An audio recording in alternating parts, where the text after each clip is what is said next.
નમસ્કાર, હું છું મહેંદી અને તમે જોઈ રહ્યા છો ન્યૂ ભારત ન્યૂઝ. આજના ટોપ 5 ન્યૂઝમાં આપનું સ્વાગત છે.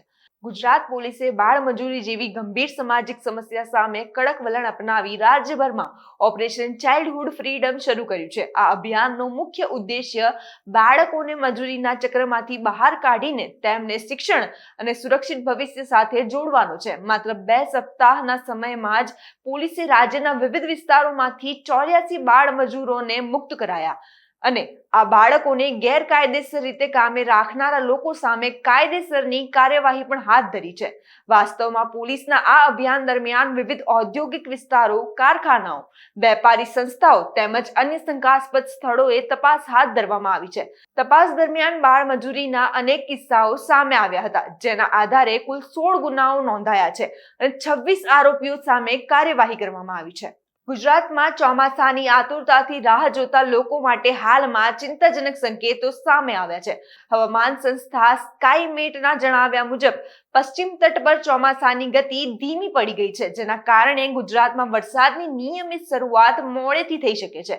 સામાન્ય રીતે આ સમયગાળા દરમિયાન ચોમાસું ઝડપથી આગળ વધતું હોય છે, પરંતુ હાલની પરિસ્થિતિમાં તે એક જ વિસ્તારમાં સ્થિર થઈ ગયું હોવાનું નિષ્ણાંતોનું માનવું છે. સ્કાયમેટના આગાહીકાર મહેશ પલાવતના જણાવ્યા અનુસાર અરબી સમુદ્ર તરફથી મળતી અનુકૂળ હવામાન સ્થિતિ નબળી પડતા ચોમાસાની પ્રગતિ પર અસર જોવા મળી છે. વિદેશની જેમ રોડ ક્રોસ કરવા માટે હવે અમદાવાદના CG રોડ ઉપર મ્યુનિસિપલ કોર્પોરેશન દ્વારા પેલિકન ટ્રાફિક સિગ્નલ ઇન્સ્ટોલ કરવામાં આવ્યું છે. રોડ ક્રોસ કરવા માટે જો કોઈ વ્યક્તિ પુશ બટન દબાવશે તો તરત જ ટ્રાફિક સિગ્નલ લાલ થઈ જશે અને વાહનો રોકાઈ જશે, જે બાદ સરળતાથી લોકો ઝેબ્રા ક્રોસિંગ પરથી રોડ ક્રોસ કરી શકશે. અમદાવાદ મ્યુનિસિપલ કોર્પોરેશન દ્વારા એક નવતર પ્રયોગ હાથ ધરવામાં આવ્યો છે, જે અંતર્ગત શહેરના સૌથી ધમધમતા CG રોડ મ્યુનિસિપલ માર્કેટ પાસે પ્રાયોગિક ધોરણે પાલિકન ટ્રાફિક સિગ્નલ ઇન્સ્ટોલ કરવામાં આવ્યું છે. આ સિગ્નલ હાલમાં અમદાવાદ શહેર ટ્રાફિક પોલીસને વહીવટ કામગીરી અને નાગરિકોના પ્રાયોગિક વપરાશ માટે સોંપી દેવાયું છે. AMC અધિકારીના જણાવ્યા મુજબ CG રોડ પર શરૂ કરાયેલા આ પાયલોટ પ્રોજેક્ટની કામગીરી અને તેની સફળતાનું ઉચ્ચ અધિકારીઓ દ્વારા બારીકાઈથી અવલોકન કરવામાં આવશે. દવાઓના અનિયંત્રિત ઉપયોગને અટકાવવા માટે આરોગ્ય અને પરિવાર કલ્યાણ મંત્રાલયે મહત્વપૂર્ણ નિર્ણય લીધો છે. નવા નિયમ મુજબ હવે કફ સિરપ સહિત કેટલીક સિરપ આધારિત દવાઓ ફાર્મસીમાંથી ખરીદવા માટે ડોક્ટરની માન્ય પ્રિસ્ક્રિપ્શન રજૂ કરવી ફરજિયાત બનશે.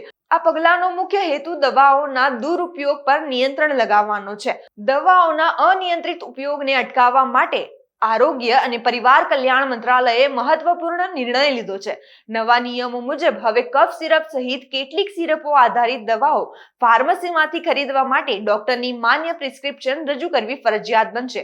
આ પગલાંનો મુખ્ય હેતુ દવાઓના દુરુપયોગ પર નિયંત્રણ લગાવવાનો અને દર્દીઓમાં સુરક્ષિત દવા ઉપયોગ અંગે જાગૃતિ વધારવાનો છે. અત્યાર સુધી કેટલીક કફ સિરપ સરળતાથી ઓવર ધ કાઉન્ટર ઉપલબ્ધ થતી હતી, પરંતુ નવા નિયમો અમલમાં આવ્યા બાદ ફાર્માસિસ્ટ પ્રિસ્ક્રિપ્શન વગર આવી દવાઓ આપી શકશે નહીં.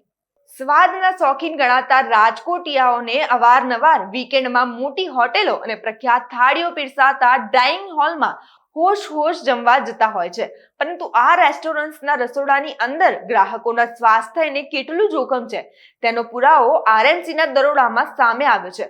રાજકોટ મહાનગરપાલિકાના ફૂડ વિભાગ દ્વારા શહેરભરમાં ભેળસેળ યુક્ત અને વાસી ખોરાક વેચતા વેપારીઓ સામે સઘન ચેકિંગ ઝુંબેશ શરૂ કરાઈ છે, જેના ભાગરૂપે સતત બીજા દિવસે 150 ફૂટ રિંગ રોડ પર આવેલી જાણીતી હોટલ બાલાજી થાળમાં સર્ચ ઓપરેશન હાથ ધરાયું હતું.